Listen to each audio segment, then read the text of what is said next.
लोकतंत्र मीडिया और जन सरोकार पर राष्ट्रीय संवादी उत्सव का आयोजन। खबर उत्तर प्रदेश के आजमगढ़ जिले से है, जहां लोकतंत्र मीडिया और जन सरोकार के बदलते स्वरूप पर विचार विमर्श करने के लिए 2 दिवसीय राष्ट्रीय संवादी उत्सव का आयोजन हरिऔध कला केंद्र में किया गया। इस कार्यक्रम में देश भर से आए पत्रकारों, बुद्धिजीवियों और समाजसेवियों ने हिस्सा लिया और विभिन्न विषयों पर अपने विचार व्यक्त किए। राष्ट्रीय संवादी उत्सव के पहले सत्र में प्रख्यात गांधीवादी विचारक रघु ठाकुर ने लोकतंत्र और सिविल नाफरमानी पर अपनी बात रखी। उन्होंने कहा कि लोकतंत्र में तानाशाही सबसे खतरनाक होती है और इसे रोकने के लिए जनता को सचेत रहना चाहिए।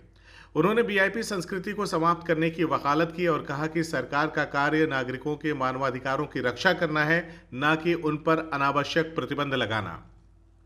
वहीं बीबीसी के वरिष्ठ पत्रकार रेहान फजल ने आज की पत्रकारिता पर चिंता व्यक्त करते हुए कहा कि समाचारों को ब्रेक करने की दौड़ में गलत और अपुष्ट खबरें प्रसारित हो रही हैं। उन्होंने कहा कि खबरों का सत्यापन जरूरी है और मीडिया को निष्पक्ष होकर दोनों पक्षों को जगह देनी चाहिए। उन्होंने भारत के प्रेस फ्रीडम इंडेक्स में 161वें स्थान पर होने को चिंताजनक बताया। वहीं राज्यसभा टीवी के पूर्व वरिष्ठ पत्रकार अरविंद कुमार सिंह ने खेतीबाड़ी पर पत्रकारिता के महत्व को रेखांकित किया। उन्होंने कहा कि आज की युवा पीढ़ी खेतीबाड़ी के बारे में बहुत कम जानती है, जो कि एक चिंताजनक स्थिति है। उन्होंने किसानों को उनकी उपज का उचित न्यूनतम समर्थन मूल्य देने की भी मांग की। वहीं पूर्व आईएएस अधिकारी और भारतीय शिक्षा बोर्ड के कार्यकारी अध्यक्ष एनपी सिंह ने सनातन धर्म की वैश्विक दृष्टि पर अपने विचार रखे। उन्होंने कहा कि सनातन धर्म ठहराव का नहीं बल्कि निरंतरता और गत्यात्मकता का प्रतीक है। उन्होंने मनुष्य और प्रकृति के बीच के रिश्ते को संतुलित बनाए रखने पर जोर दिया। वहीं वरिष्ठ लेखक एवं पत्रकार पंकज चतुर्वेदी ने बाल मनोविज्ञान और बाल साहित्य की भूमिका पर रोशनी डाली। उन्होंने बताया कि छोटी छोटी कहानियों के माध्यम से बच्चों के मानसिक विकास को सकारात्मक दिशा दी जा सकती है। उन्होंने धनेश चिड़िया की कहानी से विज्ञान और मानव मूल्यों की शिक्षा पर जोर दिया और कहा कि बच्चों को किताबों से जोड़ना होगा, तभी वे मोबाइल की लत से बच पाएंगे। वहीं हैदराबाद की पत्रकार कुमुद जैन ने दक्षिण भारत में हिंदी पत्रकारिता की स्थिति पर चर्चा की। वहीं समाजवादी विचारक विजय नारायण ने जन आंदोलनों और सरकारों के बीच बढ़ते संघर्ष पर चिंता जताई है। इस अवसर पर वरिष्ठ पत्रकार राजेश बादल, जयशंकर गुप्त, सुधीर सक्सेना, यशवंत सिंह, गोपाल जी राय सहित कई बुद्धिजीवी उपस्थित रहे। कार्यक्रम का संचालन आशुतोष द्विवेदी और अमन त्यागी ने किया, जबकि जनादेश टुडे के संपादक अरविंद कुमार सिंह ने अतिथियों का स्वागत किया। संवादी उत्सव ने लोकतंत्र, मीडिया और समाज से जुड़े अहम मुद्दों पर एक सार्थक संवाद स्थापित करने का कार्य किया है। आज की गोष्ठी की तुलना किसी भी राष्ट्रीय गोष्ठी से अगर की जाएगी तो आज की गोष्ठी का जो वैचारिक पक्ष है वो सब पर भारी पड़ेगा। देखिए, रघु जी भी बहुत अच्छा बोलते हैं, लेकिन रघु जी ने आज कुछ नई बात कही है, नई बात जोड़ी है। उसी तरह से हमारे पुराने डीएम ने भी, उन्होंने भी बड़ी आत्मीयता का परिचय दिया और जो लोग यहाँ उपस्थित हैं वो भी उनको पाकर के गदगद हो गए। जो रघु जी ने बात कही, हमारे लोकतंत्र में और यूरोप के लोकतंत्र में, अमेरिका के लोकतंत्र में अंतर कहाँ है? यूरोप और अमेरिका के लोकतंत्र में असहमति के अधिकार को मान्यता है। हमारे यहाँ पार्टी का अंदर हो या संसद में हो या सरकार में हो, असहमति को बर्दाश्त करने के लिए कोई तैयार नहीं है।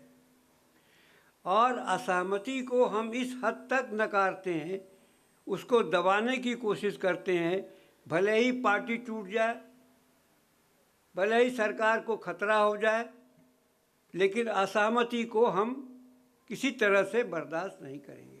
जिस नज़रबंदी कानून का इस्तेमाल अंग्रेज़ करते थे, वही हमारी अब तक की दिल्ली में जितनी भी सरकारें रही हैं, चाहे कांग्रेस की रही हो, चाहे उसके बाद की रही हो, और अभी तो कितनी भीषण स्थिति है इसका अभी जिक्र किया गया है। आज देश में कितने तरह के नज़रबंदी कानून हैं, उसका गिनती करना मुश्किल है। और आर्थिक मोर्चे पर तो ऐसे ऐसे कानून बने हैं। और अभी जो नया बिल पास हुआ है सीआरपीसी, उसमें तो उन्होंने कोतवाल स्तर के अधिकारी को पुलिस अधिकारी को ये अधिकार दे दिया है गिरफ्तारी का कि जिसको चाहो उसको पकड़ के बंद कर दो और उसके बाद जांच की कार्रवाई चलती रहेगी। ये किसी भी परिभाषा में अब तक जो लोकतंत्र की परिभाषा है वो लोकतंत्र नहीं है। प्रधानमंत्री नरेंद्र मोदी अमेरिका गए तो हर टीवी चैनल ने बताया कि उनका अमेरिका में किस तरह से स्वागत किया गया, कैसे।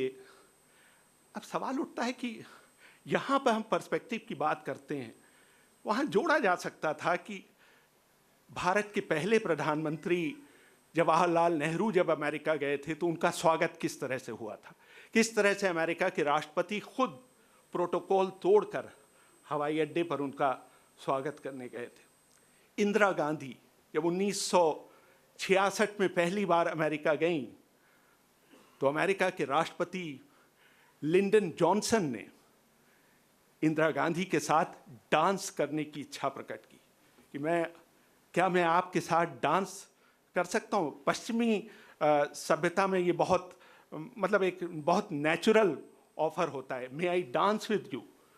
तो मिसेस गांधी ने बहुत शर्माते हुए जवाब दिया कि जी नहीं मिस्टर प्रेसिडेंट, मेरे देश के लोग इसको पसंद नहीं करेंगे। तो ये सब चीज़ें हैं, ये जो टिडबिट्स हैं, इस तरह के एक और फिर वही इंदिरा गांधी जब 1971 में नवंबर में अमेरिका जाती हैं तो अमेरिका के राष्ट्रपति रिचर्ड निक्सन उन्हें 45 मिनट तक अपने दफ्तर के बाहर इंतज़ार करवाते हैं। भारत का प्रधानमंत्री बैठा हुआ है बाहर और अमेरिकी राष्ट्रपति कमरे के अंदर हंसी ठट्टा कर रहा है अपने कैबिनेट के लोगों से। तो ये सब पर्सपेक्टिव है, ये सब घटनाएं हैं जो, और ये सही हैं, मतलब ये ऐसा नहीं कि हम कहानी आपको सुना रहे हैं, वेल डॉक्यूमेंटेड है। तो इस तरह की चीज़ें अगर आप किसी कवरेज के साथ जोड़ते हैं तो लोग पसंद करते हैं, मतलब। लेकिन ये तभी आएगा जब आप चीज़ों को पढ़ेंगे, चीज़ों को जानेंगे, चीज़ों के बारे में जानने की पत्रकारों में उत्कंठा होगी। CIB इंडिया न्यूज की सभी खबरों को देखने के लिए लाल रंग की बटन को दबाकर चैनल को सब्सक्राइब जरूर करें, घंटी जरूर दबाएं ताकि हमारी सभी खबरों के नोटिफिकेशंस आप तक पहुंचते रहें।